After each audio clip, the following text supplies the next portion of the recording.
Taħt xemx tiżreġ inawgurat il-ground il-ġdid tal-Klabb tal-Futbol ta' San Ġwan biex b'investiment ta' 125,000 euro it-tfal kollha li jattendu f'dan il-klabb issa għandhom faċilità ferm isbaħ aktar moderna fejn jipprattikaw il-logħba tal-ballun.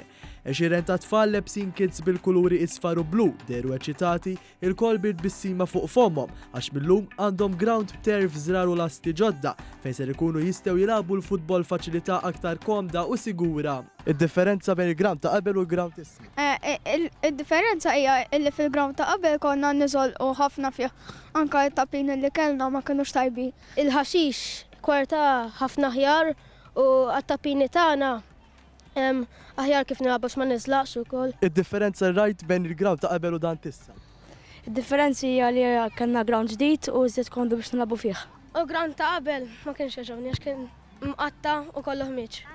Jien oġbuni l-asti għax qabel kienu kollha antikihom taqbin u sa ġabuhom ġodda.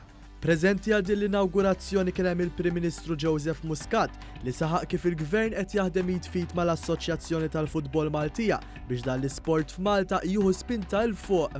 Fil-każ tal-futbol irridu naħdmu flimkien mal-MFA.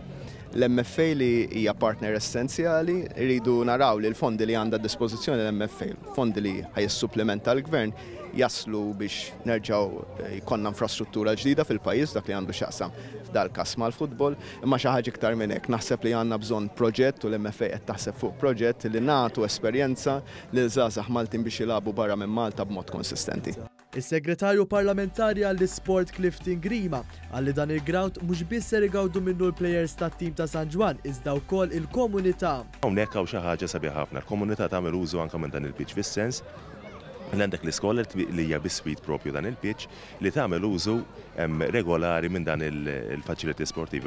Mistieden speċjali għal dit ċerimonja kien il-plejer ta' fama mondjali Franco Baresi, l-ex difensur tat-tim tal-Milan li sab jilqgħu diversi partitarji Maltin tat-tim Taljan biex jakkwistaw xi firma jew jieħdu xi ritratt miegħu.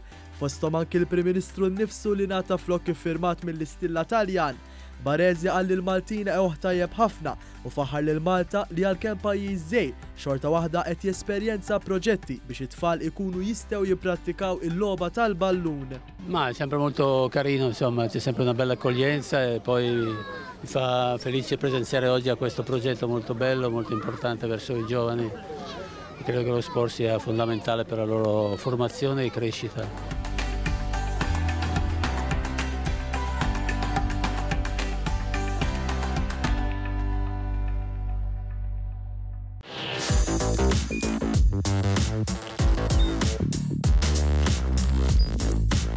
Idħol fuq one.com.mt u hemmhekk tista' tara l-programmi kollha li jxandru fuq One permezz ta' One Play.